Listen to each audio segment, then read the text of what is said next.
Welcome to RPG Book Club. On today's episode, we offer a formal apology to Sailor Saturn for not believing in her.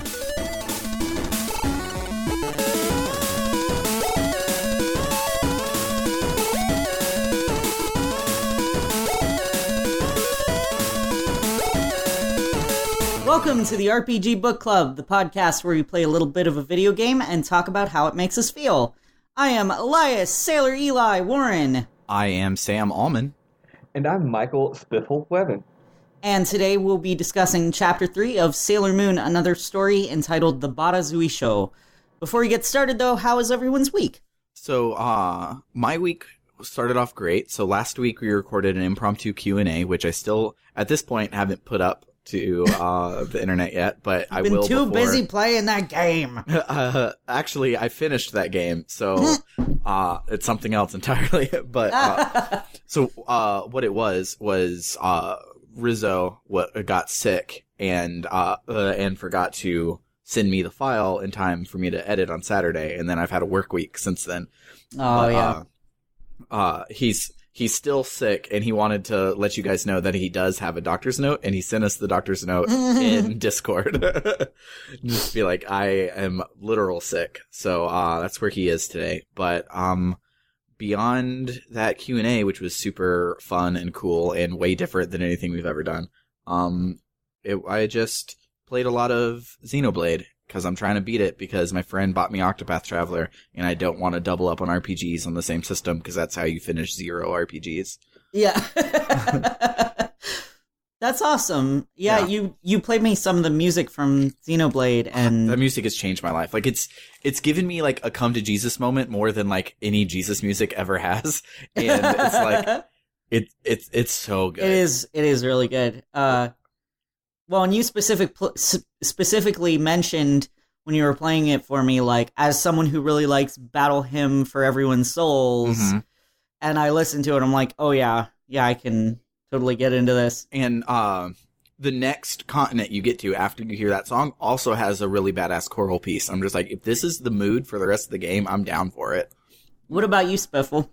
Okay, so my week has been a lot. I last week I finally started getting a lot of hours for work, but then it was like, oh no, too many hours, and I was run ragged all week. But the most important thing is that on Tuesday, as I was trying to play the last half hour of Sailor Moon, my computer completely died. Woo! Yay! I think it's hard drive failure. I think it's physical failure, like not the data on it is gone, but like it's not, reading properly. It's not like spinning. So maybe I could get it recovered, but I can't really afford to get it recovered. So whatever. Point is, I'm computerless. I am using my spouse's computer now, which is a pain, but like it's good enough for now. And I've just been dealing with that. But other than that, my life is pretty nice. So whatever. I'm here now. Yeah. Cool. And what about you, Eli? I have been working 3:30 p.m. to 12:30 a.m. and I hate it. I hate every single aspect of that shift. Except for the fact that me and Rizzo are there. That's true. Yeah. I love that you guys are there. I'm exhausted all the time, no matter how much sleep I get, and it's great. It's just temporary, but if I ever get promoted to this position that I'm doing the temp assignment for, it's very likely that I could be put on it again. Yeah. And I will say that, like, around the time that you get used to it is the time that you'll be going back to day shift. Oh, yeah, totally.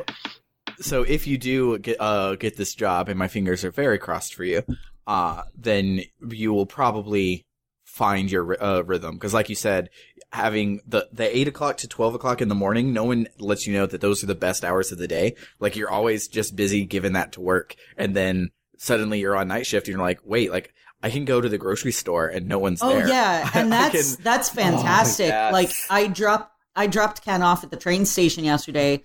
The grocery store is right across the street from it. So I went over there. No one's there.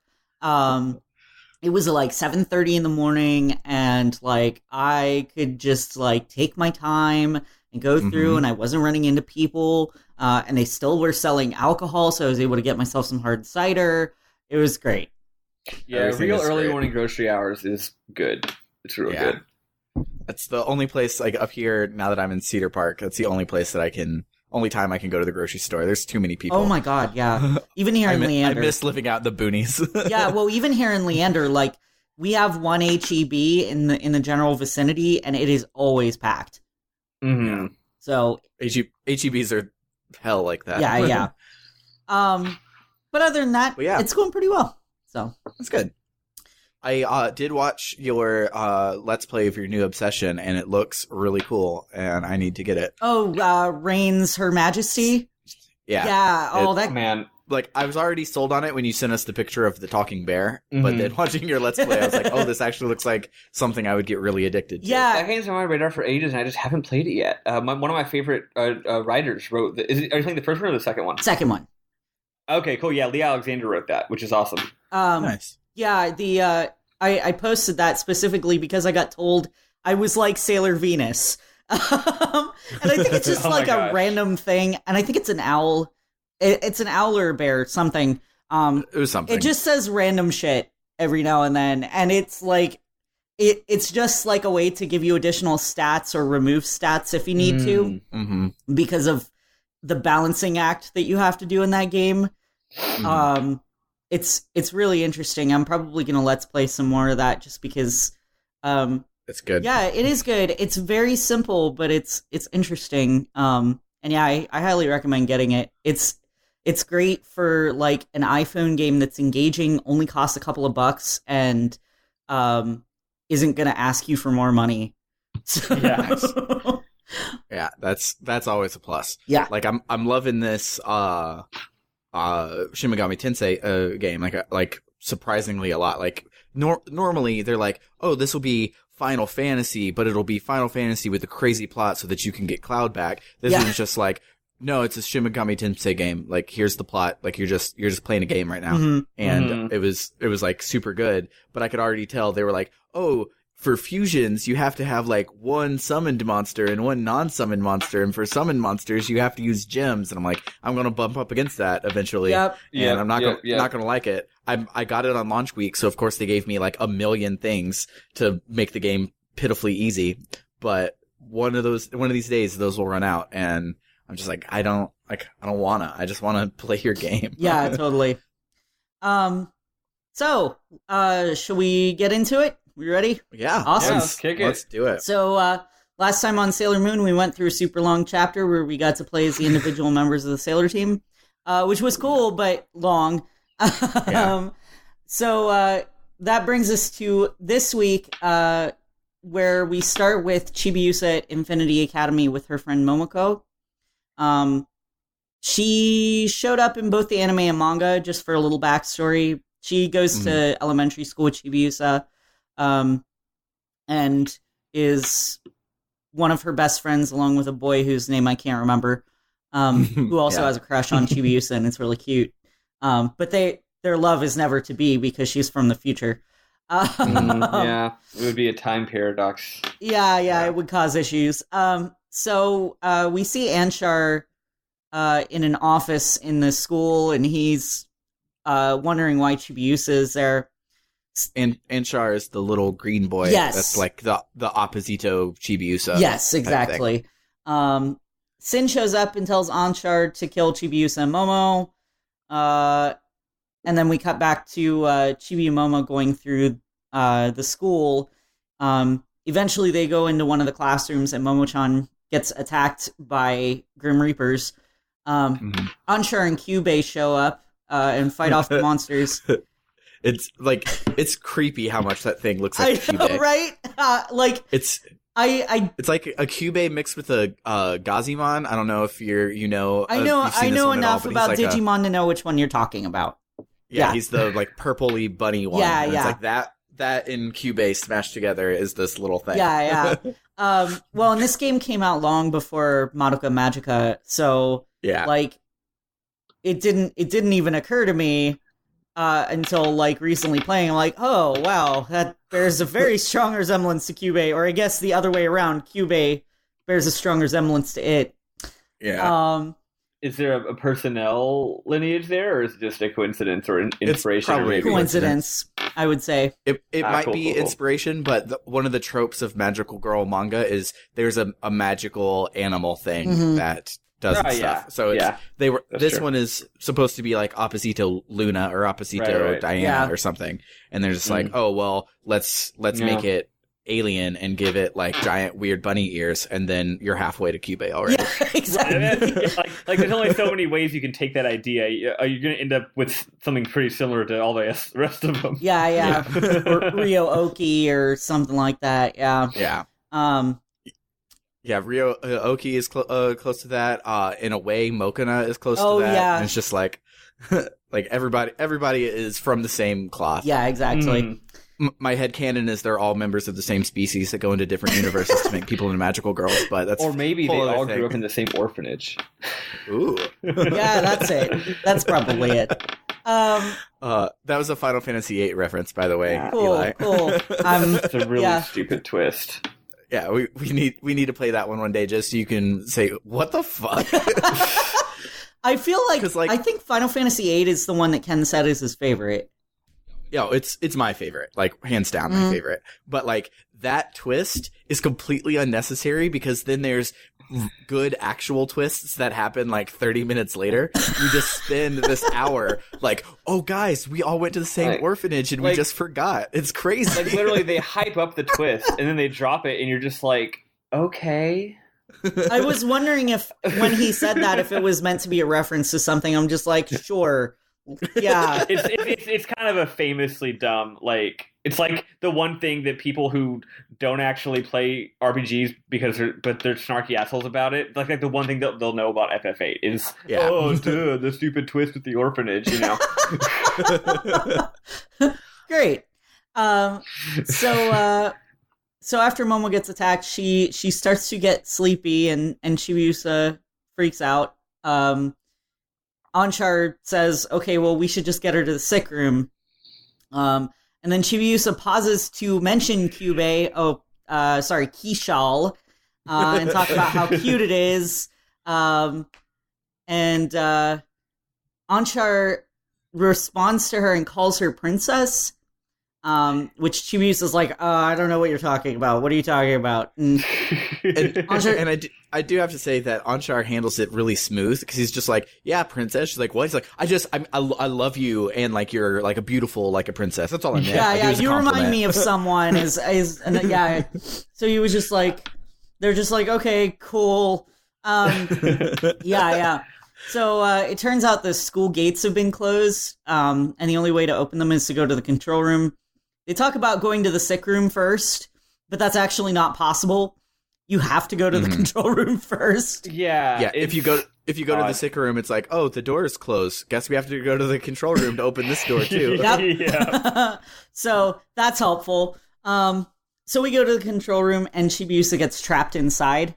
In a very strange looking room. Yeah, it's got like a weird machine that looks like it's it looks like Master Chief. Is what you're right. Oh my god, it does. And also the room's just so big and sparse. It's just like, I thought this was an actual room inside of a building, not a boss arena. Yeah.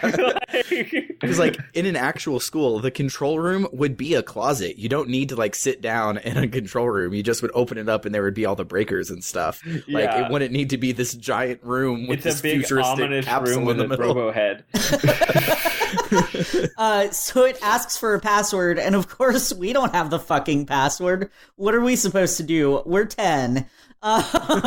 So we use our magical space powers. That's what you do when you're 10 and you don't know the password. Right, exactly. You try to get on mom and dad's computer and it says password, so you use your space powers to blow it up. Yeah.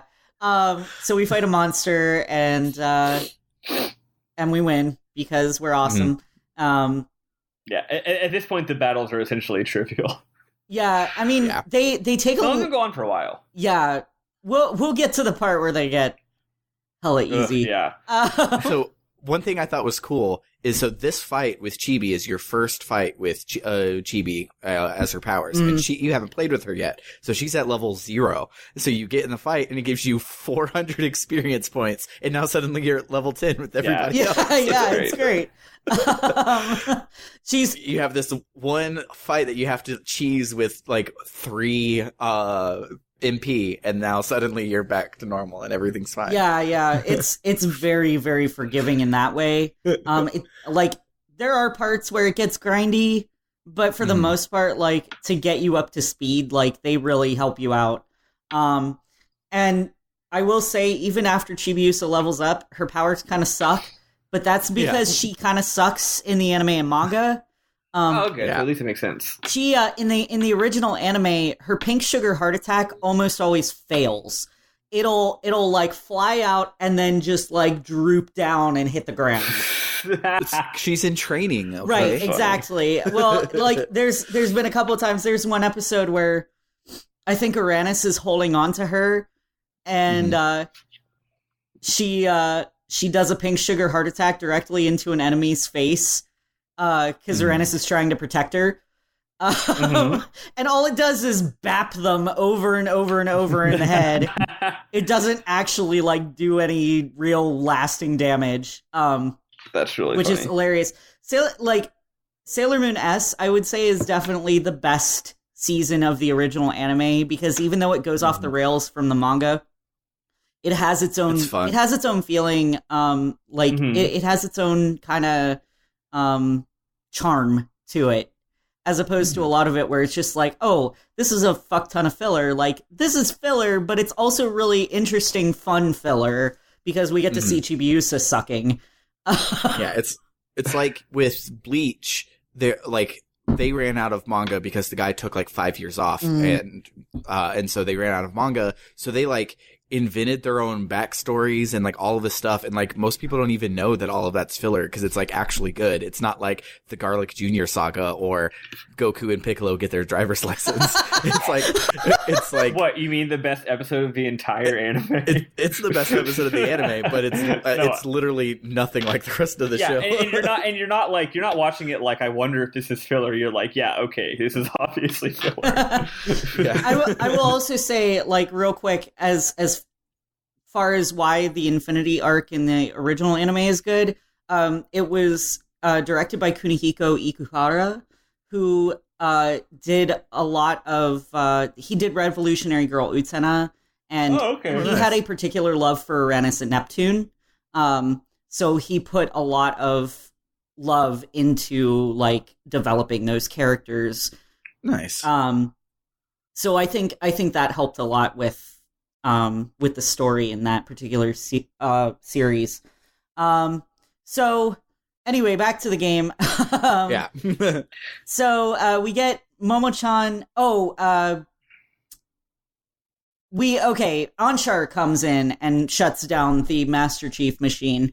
And then we take, or Chibi insists taking Momo-chan to the sick room.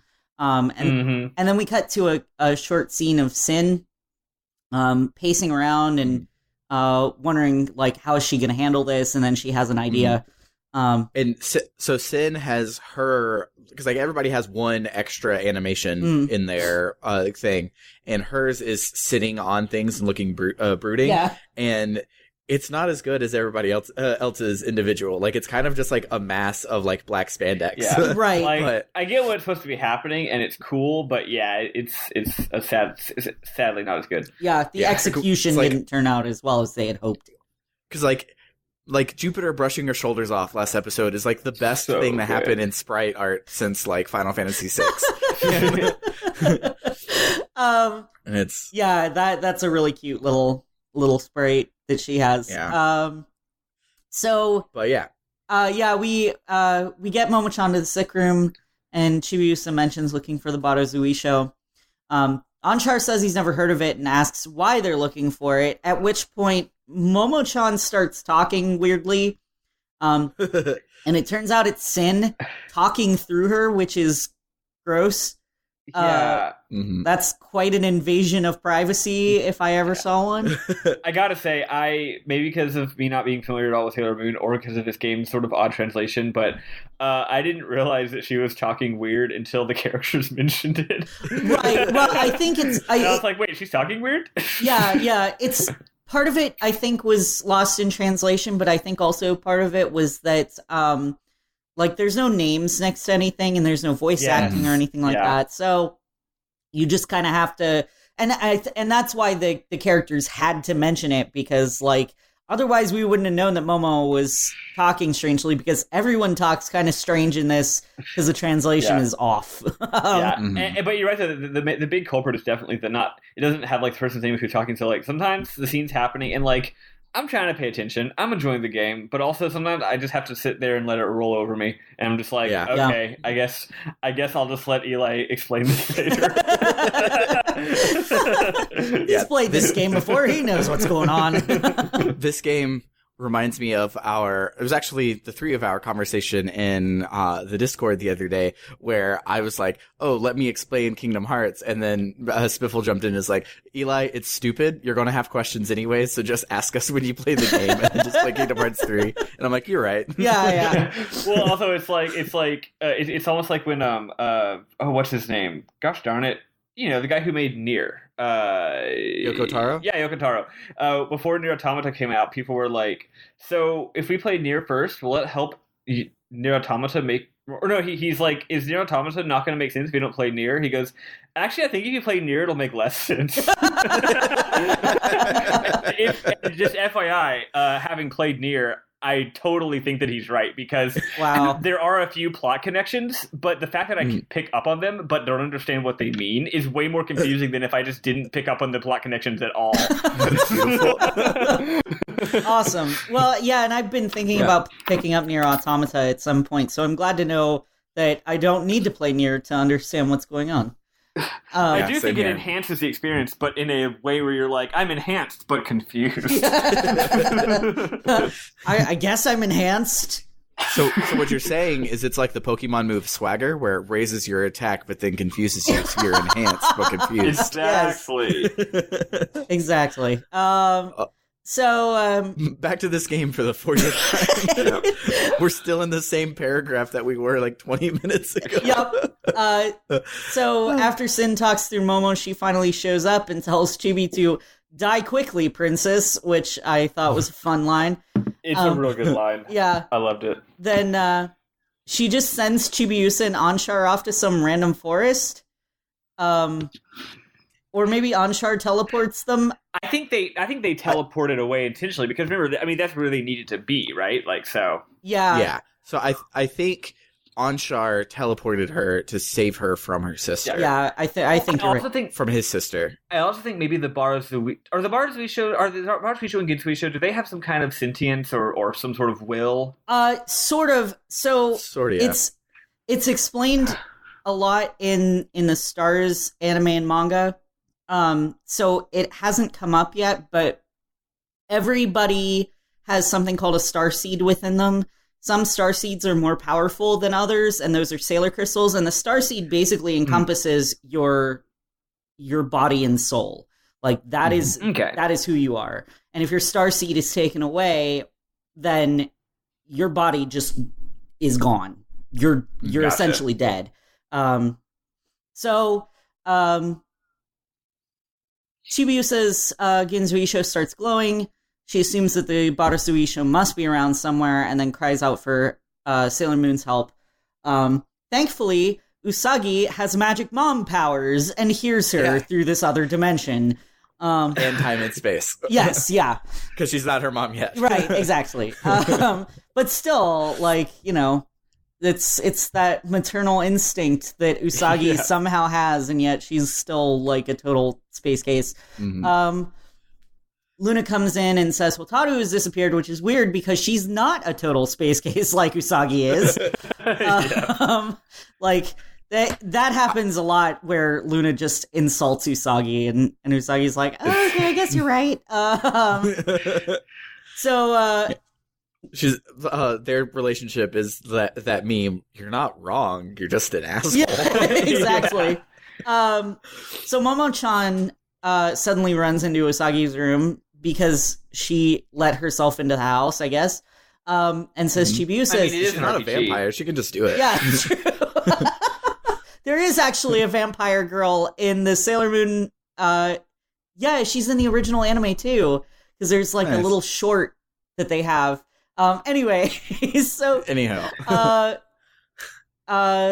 Usagi promises to find Chibiusa and then heads to Infinity Academy because that was where Momochan said they were.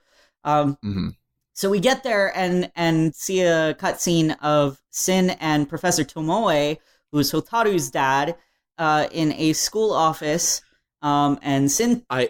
When he popped up, I had forgotten what Professor Tomoe looked like, so I thought he was Opposito Mamoru, and I was just like, ooh, this is interesting, and I'm like, oh wait, yeah, I know this, this crap. Well, never mind.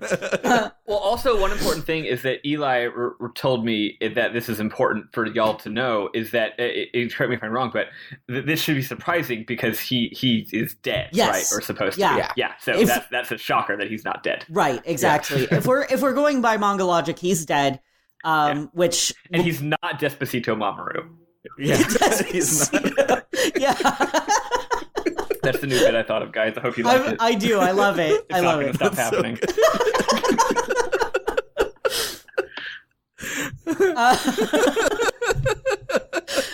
Sorry. We got the giggles now. Okay. So... Okay. I'm good. All right. Great. Lemon face, lion face. Yeah. Lemon face, lion face. So Sin tells Tomoe to invite Sailor Moon to Tomoe Labs and kill them. And then we cut back to Usagi and Luna feeling an evil energy coming from somewhere around Tomoe Labs. Surprise, surprise. And we head over that way. Okay, this part was so funny to me because they were literally like, let's go to the school. And then they get right in front of the school and they're like, wait, but we hear evil energy coming from the labs. Well, forget about how we were going to go to the school. Let's go to the lab now. Yeah, well, it's her, like, superhero thing. So it's like Spider-Man is late for school, so he's swinging through the city, but then right when he gets to school, he sees a purse snatcher, so he has to be late. He has to stop the purse snatcher. Yeah, Chibiusa can wait. My daughter's fine. Everything's fine. Yeah, but added with the, something weird is happening to Hotaru, like, those two together definitely was enough for her to go and do it, but it still was great timing. Ken was calling her Hot Are You. Hot Are You. She's the youngest Sailor Scout. You should... Well, aside from Chibiusa, Hotaru's 12. I mean, so, not cool, Ken. Not cool. Not cool. But you know what? I still love her. These girls are all sexualized, and you can't tell what age they are because they're cartoons, okay? To be fair, like, they were all created by a bisexual woman. So yeah. I mean, I would give her more license to sexualize female characters than if they were all created by a dude. But that's a good point. In any case, anyhow, off on another tangent. No, duly noted. So we meet up with Tomoe, and Hotaru shows up, but she's become Mistress 9 again. If you haven't seen the anime or watched the or if you haven't seen the anime or read the manga, watch the manga or read the anime. Mistress 9 is an entity that lives inside Hotaru. She was put there by aliens from the Tyoron system. Cool. And Hotaru transforms into her finally after getting Chibiusa's Ginzuisho. So she's become Mistress 9 again, and this is a big surprise because, well, this was also brought up by Usagi when she first saw Hotaru in the hospital. Like, you're grown up again. Does that mean you're going to be Mistress 9 again? And everybody's like, nah, it's fine. I think surely in the scene, Usagi's even like, I fucking knew it. I think she says something similar. Yeah. If she had said literally, I fucking knew it, that would have been amazing. But but no, this is one of those good fan translations that doesn't translate every kuso as fuck, because those are rough to get through. This one's as far as fan translations go, this one is a really good translation. Like, there's things they could have done to localize it a little better, but as far as the translation goes, it's not word soup, and it's not cussing at me, so it's like pretty the philosophy of it isn't annoying, even if the quality of it isn't always perfect. Oh yeah, totally. And then we fight, and it takes forever because we were only doing like 14 damage. Yep. And then so we defeat her, and then Kaolinite shows up, and then we fight. and then we win after like 20 minutes of fighting. And it's like, Kaolinite's here, and I'm like, cool, I guess I'll fight someone named Kaolinite. Kaolinite was Tomoe's assistant. She was like a grand magus or something like that. And she was the evil person. Evil person. And we had killed her, so it's, again, surprising that she showed up. And then we beat her, and Tomoe can't believe our pitiful 14 damage per hit could defeat them both, and he leaves. It was at this point I was really glad that chapter 2 was so grindy because everyone shares bag space. So I was like, dang, I'm not going to survive this. Good thing I have 1,000 life waters. So we're good. So Hotaru wakes up after this, and she's herself again. But Luna comments about Tomoe turning into a strange person, which I think is more supposed to be a comment about him being alive again.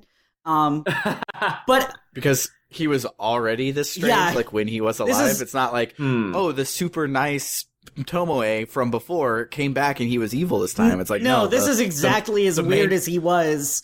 Well, the main bad guy of season 2 was still the main bad guy of season 2. Who would have thunk it? Yeah. There was some sort of, maybe I misread this, but I did feel like there was some sort of dialogue alluding to like him having sort of an internal battle of sorts, which implies that perhaps he was being influenced by some outside force, not necessarily mind control, but it did seem like he was not himself. Well, I don't know what himself is, just based on what I was reading. But that is also what was happening during Sailor Moon S. Oh, I see. Yeah. So it's like he's being possessed by an outside force and it's not himself, as usual. As he does.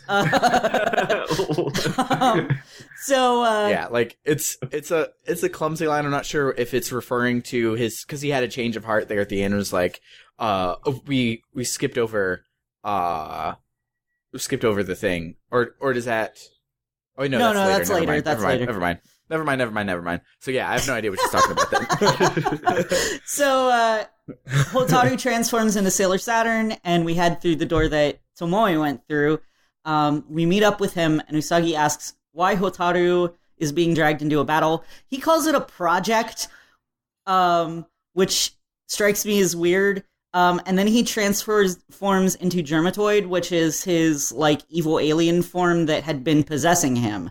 And then we fight. And Hotaru dies over and over and over and over because he targets her and she just keels over because she has like 3 health. So eventually we manage to beat him. And he has like a little freak out moment, and he starts like hearing Hotaru's voice asking her to protect him, but it's not Hotaru, and Saturn is trying to get him like, come on, wake up, like pull yourself out of this, and he's like, no, shut up, and he ends up disappearing in a big flash of light that knocks him back. So Usagi makes the obvious statement saying, your father is being controlled. No shit, Sherlock. So Luna like reassures him, like, we can't let this get us down. We have to just keep pushing through this. So we head forward. And this is the part that I don't have notes about. I liked on this part how, real quick, so just like in the previous episode, or 2 episodes ago, when there was that AoE thing that didn't even hit the characters, here, when he explodes in that flash of light, the flash of light doesn't like reach any of the characters. And also there's like a whole second gap. And then like a second after it happens, they fly back towards the wall. That's it. And at first I was very confused. And I was like, oh, wait, okay, no, I got it. Yeah, okay, it was that flash of light that didn't even touch them. Got it. One of the cool things about this lab is that, so you find Sailor Saturn's accessories. They're in the throne room where Hotaru used to sit. It's like a throne and then like a bunch of stuffed toys beside it. I'm so glad you brought that up because I was going to ask about that. Yeah, what's up with that? So in the anime and manga, Hotaru would sit there and Mistress Nine would speak through her. But Hotaru she was essentially like just being possessed at that time. And she would talk to Tomoe and tell him, I need more energy, or I need, human souls because I'm evil. Like you do. Exactly. And so like that was basically where Tomoe would commune with her. And it's really creepy and awesome. But yeah, I thought it was really cool that we got to find Sailor Saturn's accessories there. Yeah. I really liked how... Also, you get those accessories, and now suddenly she's, like, the fucking best. Yeah. Yeah, I really like how you walk through that room with no commentary. Like, I'm in a lab, everything's metal, and all of a sudden I go to this room, and there's this lush, red, like... red regal looking like throne room with what looks to be like a bunch of little sprite toys and dolls, and me not having seen the show, I'm like, this is clearly very important, but I thought it was really cool how there's not even like a 2-second cutscene. You just you walk through the room, you maybe open the treasure chest, and then for someone who who know what that is, it's just like, oh look, it's that, but that's not relevant to the plot right now, so we're just gonna walk past it. I thought it was cute. Yeah, it's a really nice homage. And I thought it was really cool that that's where you find Saturn's equipment. Yeah, she gets beefy as fuck. Suddenly she's doing like 900 damage. Yeah, she's a beefy boy. Her peak of damage throughout the rest of this chapter was 3,000 for me. Oh wow, she did 3,000. It was to some trash mob, so like it wasn't like anything cool. Did you like grind her up? But also didn't matter. No, just by normal exploratory grinding.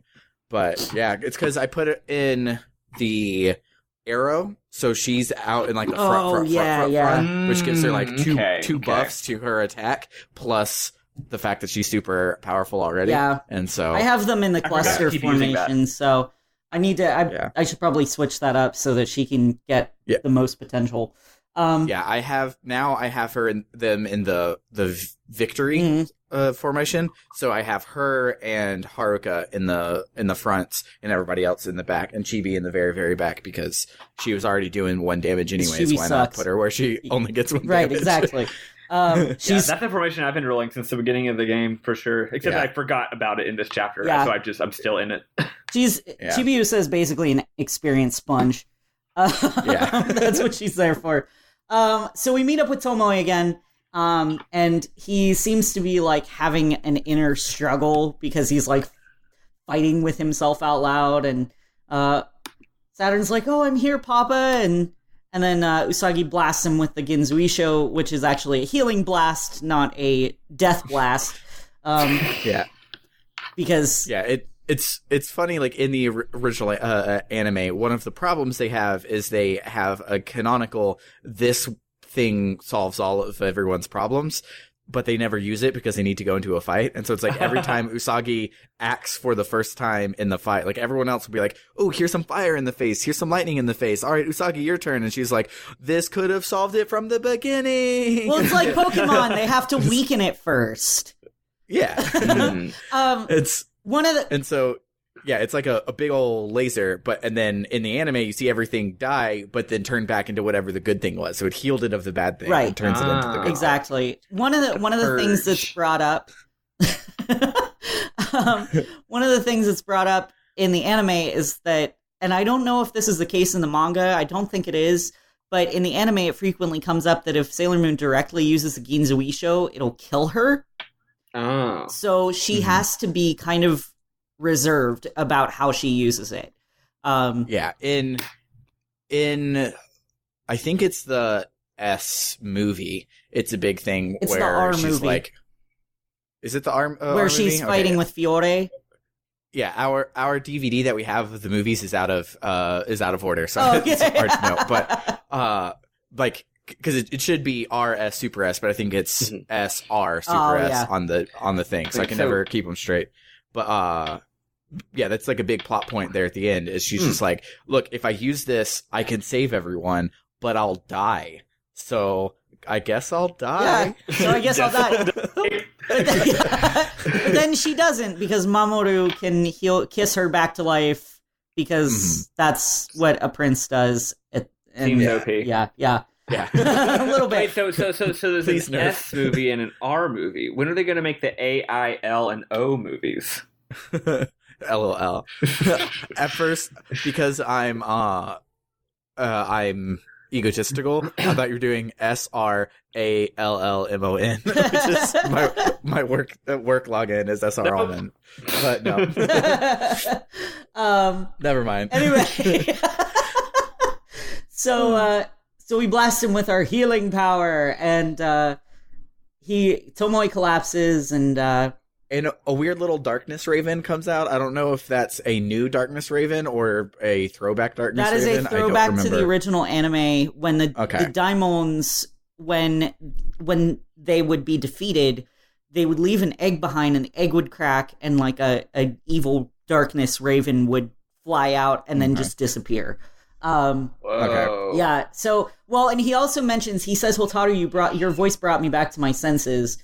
But then, the daimon raven thing comes out and then knocks Tomoe over. And he tells us to defeat it. So we fight the Stone Danger. And we kill that in like 2 hits because Hotaru is OPAF. Yeah. It's great. Like, part of me wonders, did they balance this to make it like, to give you the, oh, this is hard and now I feel awesome, like, but like high key that to like, because it's supposed to be like baby's first RPG to get people who didn't typically play RPGs to play an RPG. Mm. Did they do that on purpose, or did they just not balance at all? And they're just like, plus 10 attack seems good for an equipment, right? Yeah, that's fine. And then, while we're programming attack, every attack will double your output. So let's just 200 times your output real quick. I feel like it was probably just more like, man, there sure have been a lot of cutscenes and bosses in a row. It'd be real annoying if they died right now. That's all. There's also that. Yeah. We didn't get many chances to save at this point. So we defeat the Stone Danger, which incidentally looks like one of the daimon from the manga. Nice. In the manga, it was rather than being a they put an egg into a car and suddenly you've got a lady who looks like a car. Like now it's we've basically like genetically regressed this human to look like this horrible blob beast. They call it atavism, and they've basically like de-evolved, but for some reason de-evolution turns them into a blob beast and not like a giant gorilla monster or something. But anyway, atavism is a real word that means something. What does that word actually mean? No idea, man. Oh, whatever. Yeah, I know it's a real word, and I can't remember either. Hold on. Yeah, I'm curious as to what the word normally means. That way I can know how that word relates to the word as it's used here. Atavism is a modification of a biological structure whereby an ancestral trait reappears after having been lost through evolutionary change in previous generations. Oh, okay. Cool. Okay. So yeah, it's pretty similar. Yeah. So we defeat that, and Hotaru says, "No, Papa, you can't die." And what he says is really sad. He says, "Don't think of it like that. I'm just returning to my original destiny." Mm-hmm. Because I'm already dead. I'm already dead, yeah. Super sad. And he asks if she's hurt, and she says, "No, I'm not hurt. All because of you." And it's like, I don't think that's actually how sad this no. Anyway, moving on. I'm pretty sure Sailor Moon is the one who kept you from being hurt, but whatever. She's sad because she's sad because he leaves their raiding party because he really prefers the original Destiny. Yeah. Yeah. Sorry, guys. That we're gonna keep making that joke. If you don't, at least I'm coming up with original variations on it. He said it, not me. The character. It's true. Fair enough. So Usagi asks if Hotaru is okay, and she says, I just want a little more time with him, but I'll be fine. And well, she screams out "Papa," but yeah. But it's fine. I'm fine, but I need to sob uncontrollably first. So hey, at least she didn't try to do a what's the she didn't try to pull a Kasala where she's just like, "Stop being sad right now, you idiot." Yeah, that's like the great thing about Sailor Moon. And I mean, they do that sometimes, but a lot of the time it's like the characters are allowed to be sad and they're allowed to grieve. Mm-hmm. Like the only time it's really ever anybody's ever like stop being sad is because Usagi is constantly crying over everything. Yeah. And Rei will frequently smack her and tell her to snap out of it, which is a thing that she needs sometimes. Yeah. So, yeah, at this point, I don't remember how, but Saturn like collapses and you take her back to Usagi's room to wish her back to health, and that happens really quickly. Yeah. For someone who just like collapsed, like, oh no, well, we'll leave her here so she can heal. And she's like, oh hey, I'm coming. Yeah. Again. Yeah. This is my MO aside. 3 times in this game. But yeah, so Luna asks, what do you think that spirit was that came out of Tomoe? To which Usagi says it was just our imagination. We fucking fought That's it. so good. I love That's so Usagi great. so much. She's just like she wants to sleep. She doesn't care. Everything's chill. She's like, I'd rather just not worry about it. Don't. I feel like Right. like she'd be a total stoner. She's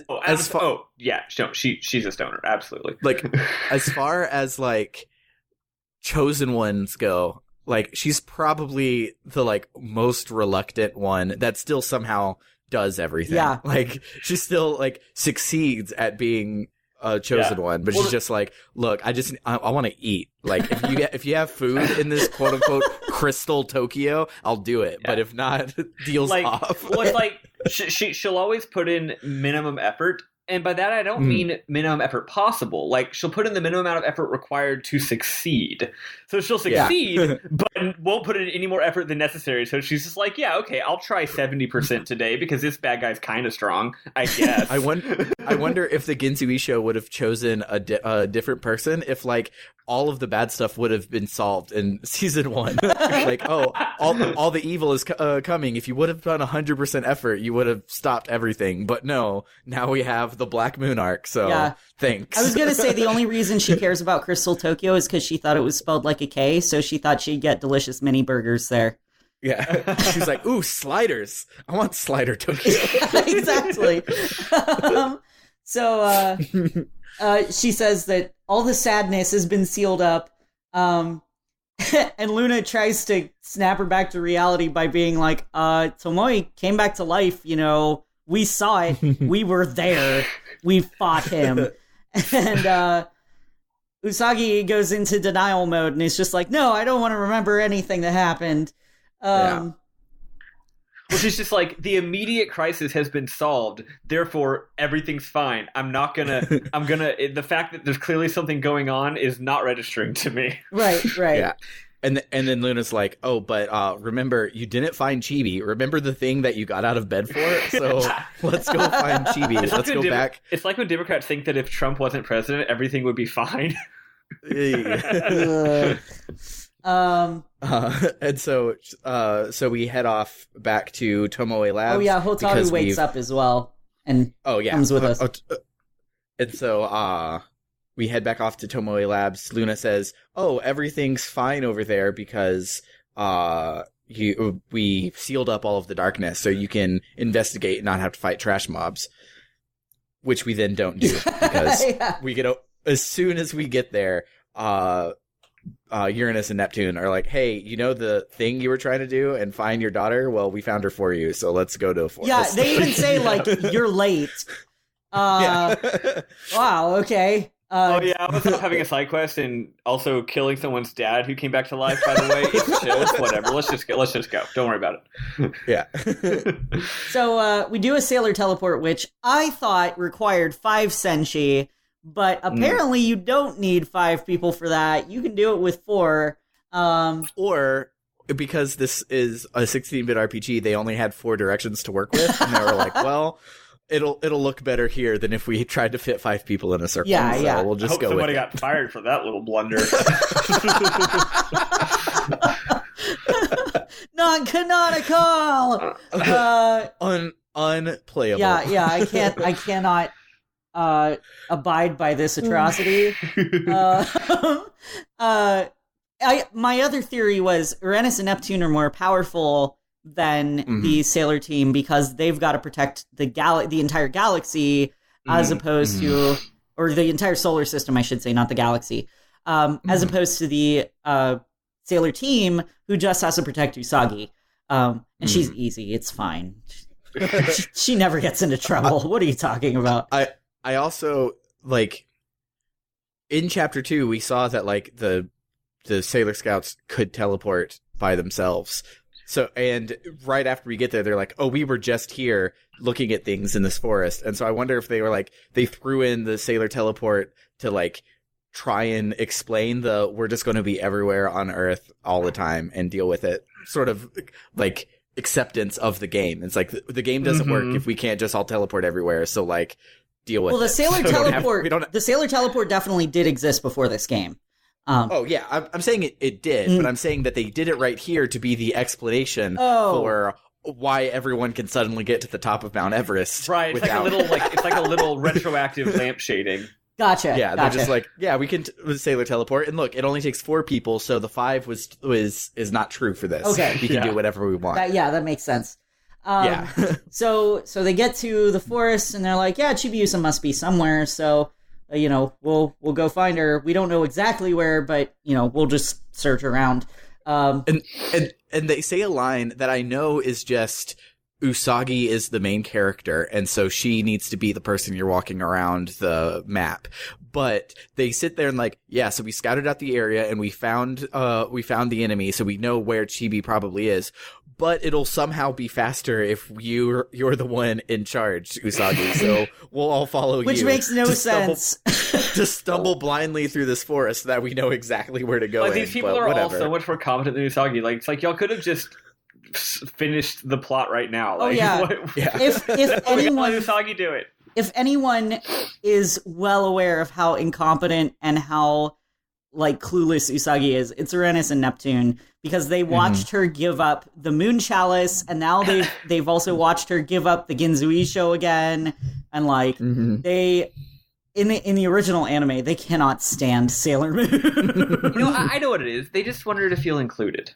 That's it. Yeah. That's it. If they went and solved the plot without Sailor Moon, then she'd feel bad. She got serious FOMO, and they're just being sweeties. Yeah. So we go through and we fucking murder everything because Hotaru, Sailor Saturn's attack is an AoE, and it just murderizes everything. Everything at all. Yeah. Yep. I was really appreciating this is about the part where I had to tap out of the game because my computer broke, but I was really appreciating for a bit the curse for memory here. Yeah. It was great because it was basically just like run around, all right, hit A a whole bunch, run around, hit A a whole bunch. Did you know you can just hold A? You can just hold it. It's even better. Yeah. Yeah, it buffers your inputs and does it 1 frame per menu, and you just zoom through the whole thing, and it's beautiful. So, yeah, that's great. We found Chibiusa, but I bypassed her temporarily so I could go get chests. Yeah, and we find in this forest, we find our first diamond accessory for Sailor Moon, and we find ones for Uranus, I believe. We find one one amber accessory, and I think we found one aquamarine accessory as well, which is for Sailor Neptune.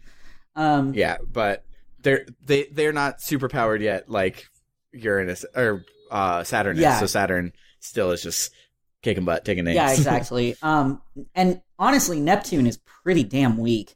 Like by the time we got to a part where it started to get hard, I only had her doing like link techniques. Because she was otherwise pretty useless. So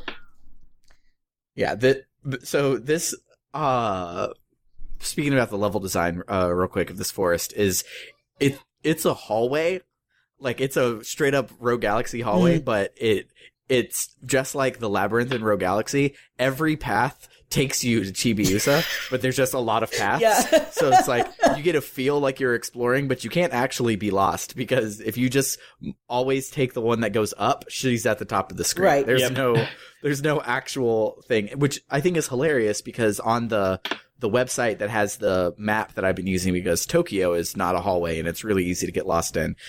They have like, oh, in case you get lost in Chibi's forest, here's the map for it. I'm like, how could you possibly? Yeah, you just kind of go up-ish and you'll probably be fine. Yeah. There's no way to get lost in that forest, which is great for baby's first RPG. Oh yeah. It feels like exploration, but it's not exploration. Like, it's great like that. So we find Chibiusa, and Sailor Moon comments, we're so glad you're okay, and then mentions, like, who's this kid lying on the ground? And faking being knocked out this whole time. But... yeah, but that's neither here nor there. Oh, no, that part. I forgot about that part. It's so funny. Yeah. So Chibiusa explains, like, he protected me, and then we got here by flying up into the sky. So yeah, Anshar brought them. I had totally forgotten about that. And then Uranus says he's Chibi-chan's knight in shining armor, like Sam had mentioned earlier, and it just doesn't make any sense that Uranus would be the one to say this. Of all Senshi, she's the one that doesn't make sense, because she's so like genderqueer and like not traditional in her gender politics. She wouldn't subscribe to that concept. It was, and then she's like, "Oh my God, it's a little boy and a little girl. You're such a ladies' man, aren't you, Anshar?" Like an old person trying to get into Scarlett's pants every time I take her out in public. Like, it's so. That shit is creepy. It's so creepy. Like, yeah. The creepiest one, as a side little story. So we were at Golden Corral one time. Scarlett was like 4 months old, like just starting to eat like her solid food and stuff, like super duper little. And Scarlett doesn't have a strong grandfather presence in her life, because Summer's dad lives up in Chicago, and then Tony works out of town. So and then my dad is 5 hours away. So she really doesn't have a grandpa. So every time she sees an old guy, she's like, is grandpa time on? Like, is this now what a grandpa is? Like, are you finally my grandpa? And so every old man, she's always like smiling and stuff at, which is the worst, because then the old guys are like, and this happened at the one with Golden Corral. He looks over at her and is just like, "Will you wait for me?" And I'm like, "Hell no, she won't, you motherfucker." Oh, like, God. You just said, "Can I have sex with your daughter in 18 years?" And that is really not cool. No. What's so weird about that is it's just like, why would...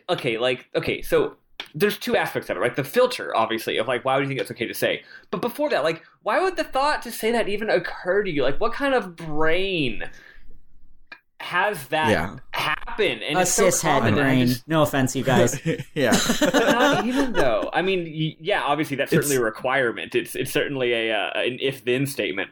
But like, on top of already being cishet, what else has to happen to make? Oh my God, it's ridiculous. And so like, I don't like snap back at them as much as I want to, because I know that like older people, like everything was about like making a family, doing all, they're from all a that different stuff. time.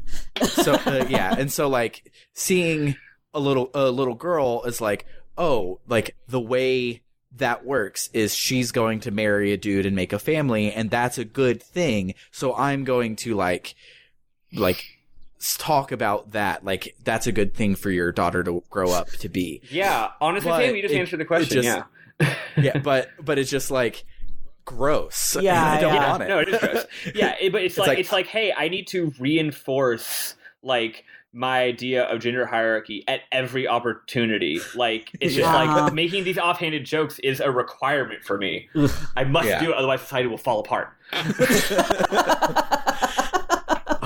Kids these days don't even make offhanded gender politics jokes. Being a weird pervert every opportunity. Me being a pervert every opportunity is saving Western society. Yeah, exactly.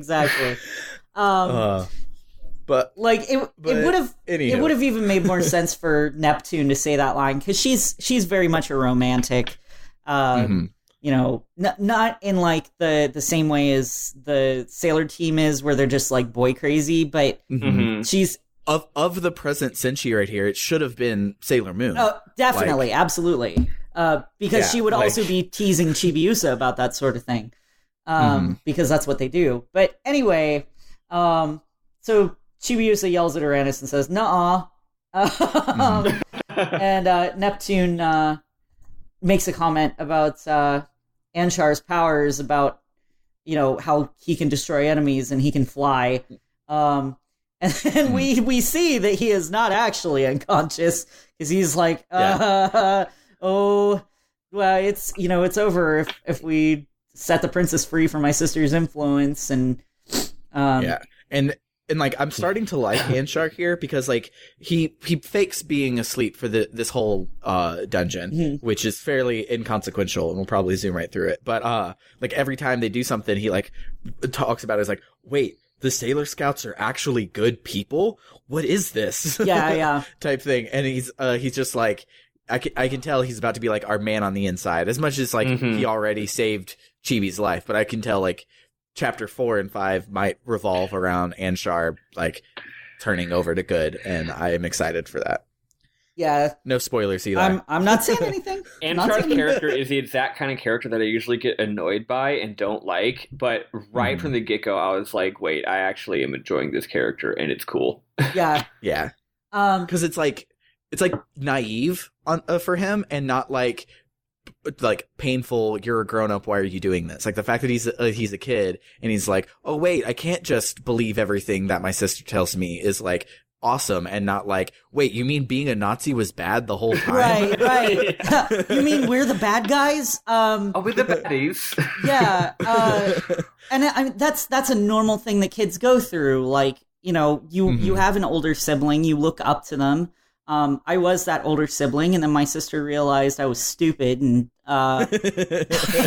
decided she didn't want to be a fat tranny like me. Oh, sorry.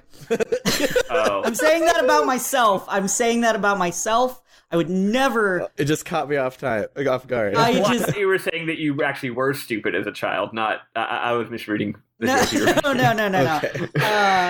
I will say, just to clear the air here, I would never, ever use that word toward anyone else. I only ever use it self-referentially, and I am transgender, so I'm allowed, all right? Okay. All right, now that that's out. I just, immediately felt bad for saying. Somebody was just tuning in this episode and didn't understand. Yeah, exactly. So yeah, we head off into the cave above us. There's a little bit where they're like, all right, Chibi, you sit outside in this dangerous forest by yourself while we're going to go and fight the bad guys. And she's like, supposedly unconscious boy. Yeah, and Chibi's like, no, that's stupid. And so Usagi says something along the lines of like, okay, well, like, just hang in the back and like don't fight like with us, because I don't want you to get hurt or something. It's just like shoves her aside. And if I was Chibi, I would have none of it. I would just like, you know what? Timeline be damned. I'm going to kill my mom. It doesn't matter if I'm going to disappear. If I'm going, I'm taking her with me. Right. And Uranus even mentions that Chibiusa's Ginzuisho seems to be reacting to the Barazuishiou, so it would be best if they brought her along anyway. Yeah. So yeah, they go up into the cave, and it's like a frozen wasteland. Which you know what? Another actually, ice cave dungeon. Yeah. So Usagi mentions that it's like D Point, which is from the first season, where they were going up to the North Pole to find Queen Beryl's evil lair. Queen Beryl was the one that was when Jadeite and those guys, when they were bad, they were working for her. Yes, and so she is. This is all like putting a bow on that little resurgence of that subplot for this game. Yeah, is coming back to. She's the one who destroyed the original Moon Kingdom. So she bad. Yeah, she bad. She real bad. she that bad. And so we I don't know who's dragging along Anshar's body. He just kind of gets absorbed into us whenever we move. Yeah. But we see him, like, anytime they stop, we see him, like, muse about what's going on and how, like, he's starting to kind of understand that the Senshi might not be as bad as he thought they were originally. And then we fight the Double D girls. Nice. Yeah, nice. They are prominent enemies if you watched the original anime. They're the ones I did not, so I had no idea that this was a thing. Yeah. Like, I thought they were random battles because there's no like overworld sprite or anything. They just happen. And so I'm just like, oh, this is a cool looking mob. Let me just spam all of my attacks real quick and then take them down in 2 turns. So everything is fine. And then at the end, they're like, oh, we totally been fighting like this thing from the anime. And I'm like, oh, I guess. Yeah, they were stronger than normal mobs, and they are in scripted spots. Yeah. I really like when games do that. Yeah, they're the ones who killed the original 4 Senshi. And yes. Sorry, I'm watching along with your Let's Play, and we were just talking about how her pink sugar crystal attack doesn't work, and she just did it, and it like bounced off the DD girl's forehead and did 3 damage. And I'm like, yeah, that's about right. Exactly. Yeah, I was remarking about how her pink sugar heart attack just kind of flops over a lot of times in the anime. Yeah. Yeah, we fight the DD girls. we fight them and get through it. They're certainly much more difficult. And then, sorry. No, it's all good. Yeah, there's a small scene where you get to they're like, where's the door? And they're like, oh, we found the secret door. It's inconsequential. I don't think anything really happens next until you actually get to Beryl. Yeah, all they did was mention like, oh yeah, we must be about to fight Beryl because these were the Triple D girls. Or whatever. That's right. Yeah, and so then you get to explore the dungeon, and because these were scripted fights, there are no random battles, so it's really easy to go back and get all the chests you missed. Yeah. Mm-hmm. Yeah, this whole dungeon was just a whole barrel of fun. Yeah. I see what you did there. Yeah.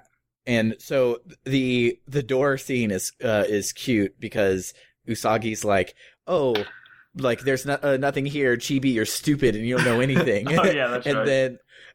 And then the outer Senshi are like, well, you should like maybe believe in her a little bit. And so Usagi's like, obvious, like it's hard to tell because they didn't animate this, but like because of what happened, you can tell like in universe, she was like banging on the wall. She's like, this is a real wall. Like there's nothing here. And then Chibi walks up to it and the wall disappears and Usagi falls flat on her face. And it's great. Yeah. Also, it's like there was a hidden secret wall door like in the last chapter. Like this is not an unheard of concept. She's like, really, a secret door? Don't be stupid. Oh, I do want to mention real quick. I'm fucking exhausted, which is why if I repeat anything or if I say something that we already said during the Let's Play, it's because I'm loopy, or not the Let's Play, the fucking podcast. It's because I'm loopy and I can't remember what was said during the podcast and what was said before we started recording. So it's all I'm like good, all man. fucking over the place right now. That sounds like something a malfunctioning robot would say, so that we don't notice that it's a malfunctioning robot. Oh shit! System error. System error. It's fine. It's fine. I'm watching along too, so I can help. Okay. I can help guide to stuff. Cool. But yeah, we walk through that fallen apart door and we find Queen Beryl. And then we fight. Yep. And then we fight because that's what we does. Yeah, and she tries to explain as if we're like none of the Senshi are remembering the whole chapter 1 where Destiny got patched. Yeah. And instead of just like, I have no idea why I'm here, but I'm going to kill you, which would be fine because we've already chewed that scenery. She's like, yes, I was sealed away by you, but once again, I stand before you to blah, blah, blah, blah, blah. I'm like, no, it's just say, I don't know. I'm going to kill you. That's all we need. All the bad guys are back. We know this. We get it. Let's do it. So yeah, we fight Queen Beryl, and then it looks like she's defeated, but she's not defeated. She has another form. Oh. And so wait, an RPG where a boss has multiple forms? This is not real. It's crazy, right? So then we fight Queen Beryl and a giant evil flower. Which is as you do. Yeah.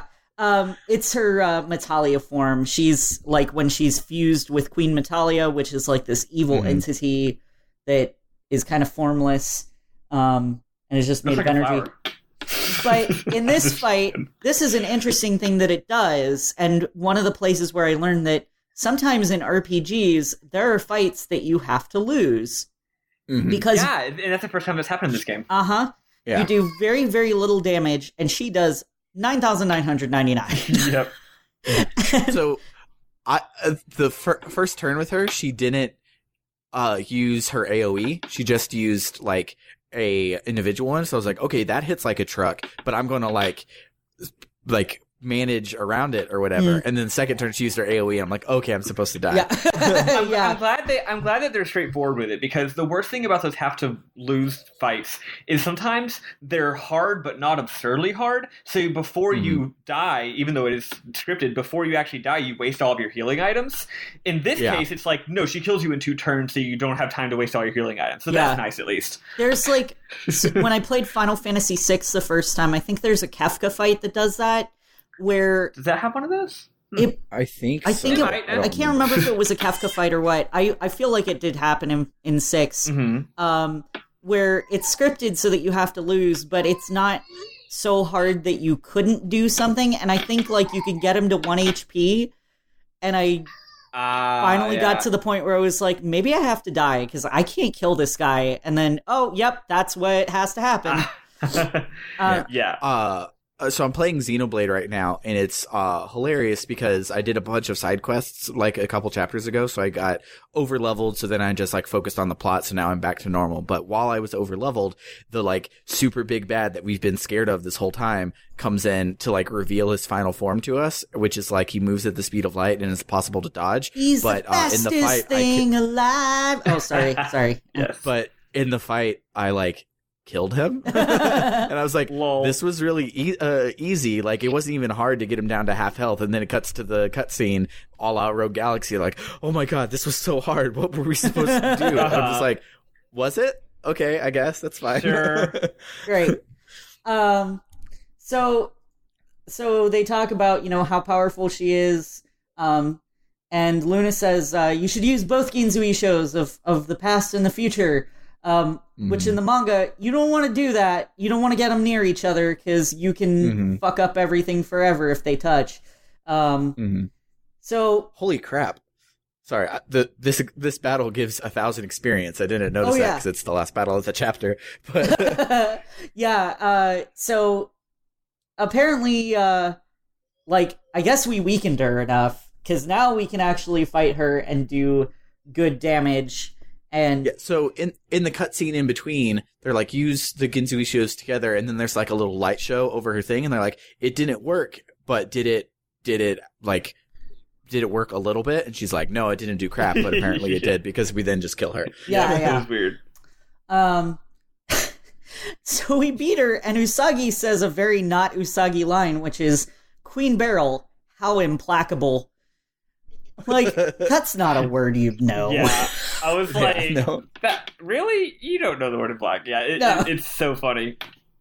So when Queen Beryl dies, she screams out Endymion, and I don't know why. I don't know why she's screaming for Mamoru. Because the whole reason that she decided to go after the Silver Millenium back in the day was because she was in love with Endymion, and she was jealous of Serenity. Okay. And Queen Metalia showed up and offered Beryl was like a palace sorceress or something like that for Endymion. Metalia offered Beryl ultimate power so that she could be with Endymion and so that she could kill Serenity. And then she turned the generals against King Endymion and they attacked the Moon Kingdom and everything. I thought this was related to our current plot of curing Mamoru, and I was like, I don't know how this ties together. I don't get it. Fair enough. So Sailor Moon's just relieved that everybody's fine, and they still have to go find the Barazuishiou. So there's some conveniently placed green crystals all around, which like none of them look like they could be the Barazuishiou. But Usagi says, I don't know which one of these is the real Barazuishiou. Yeah. Well, okay. Neither do any of us. But Chibiusa apparently does. Yeah, because she can triangulate it with her crystal. Yeah, because she's Mamoru's kid or something, I guess. Yeah. So she finds it. Something space-time, something destiny, Yeah, something magic crystal. Exactly.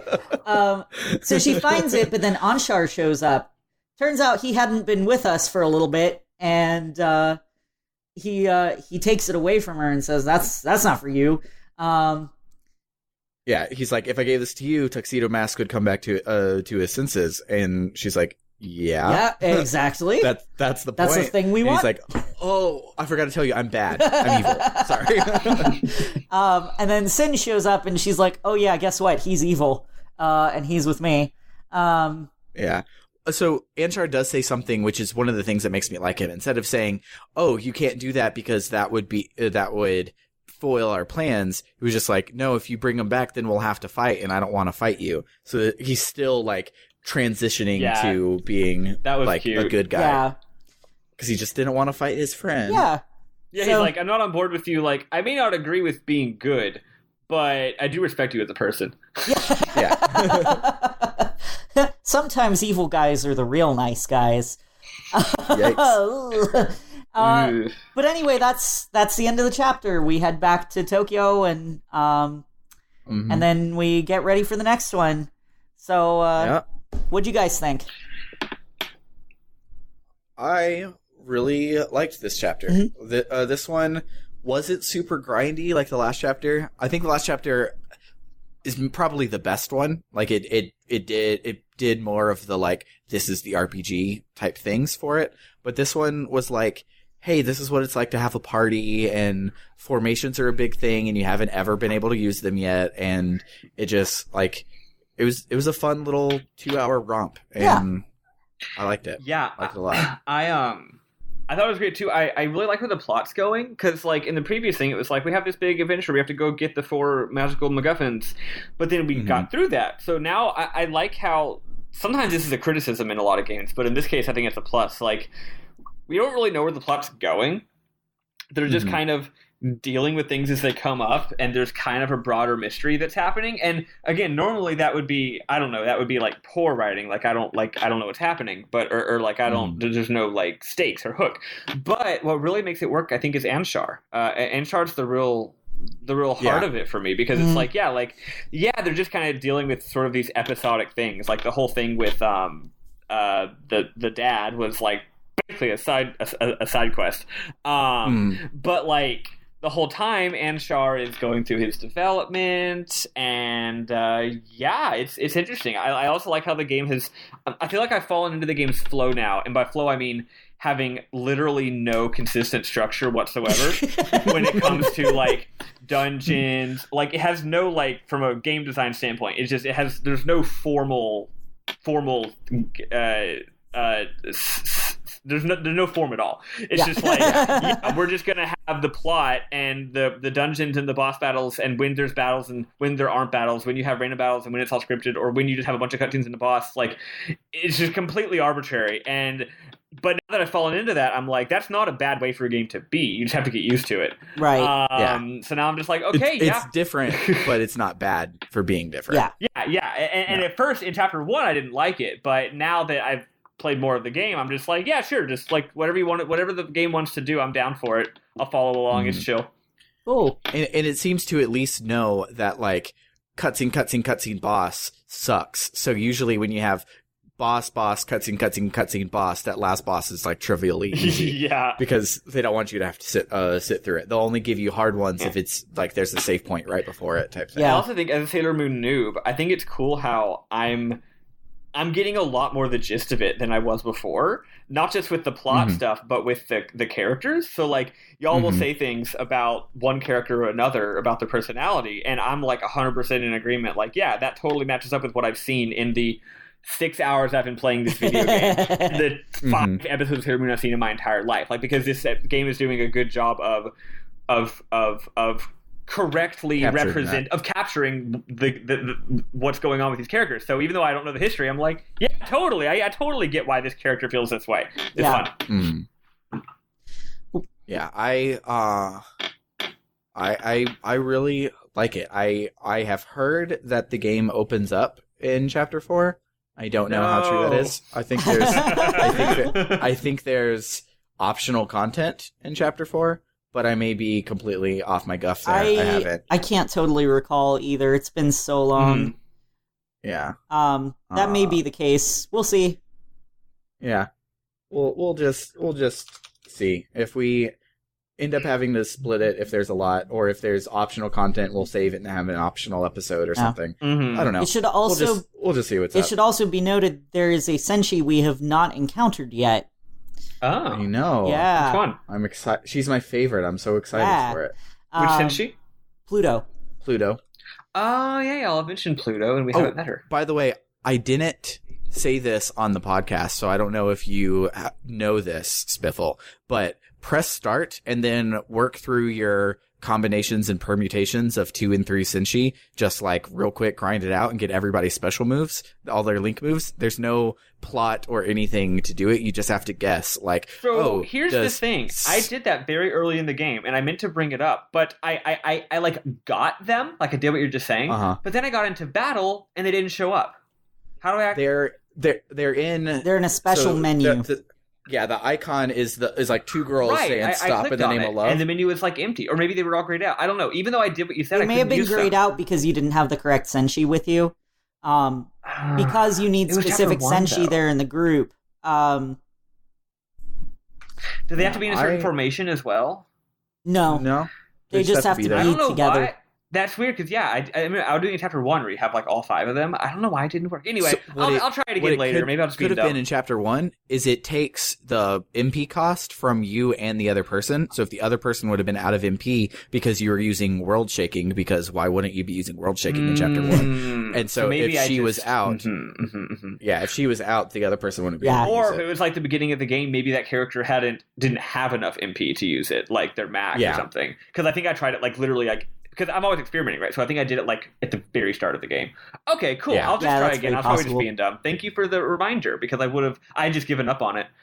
Yeah, that's the only way to make Neptune deal more than 5 damage. Yeah, I was linking up her and Chibiusa a lot because they actually do decent damage together. Oh, one thing I love about their thing together is the description for it is like, this one's pretty obvious because it's just called like deep shaking. Oh yeah, that's Uranus and Neptune's. Yeah. I love that. You had glitched out. I thought you had said. Oh Uranus. No, I meant I was saying Chibiusa because Chibiusa sucks. But yeah, Uranus and Neptune together is pretty easy or pretty nice. Yeah. There's another one that says something like an old man, and I still don't get what that one means.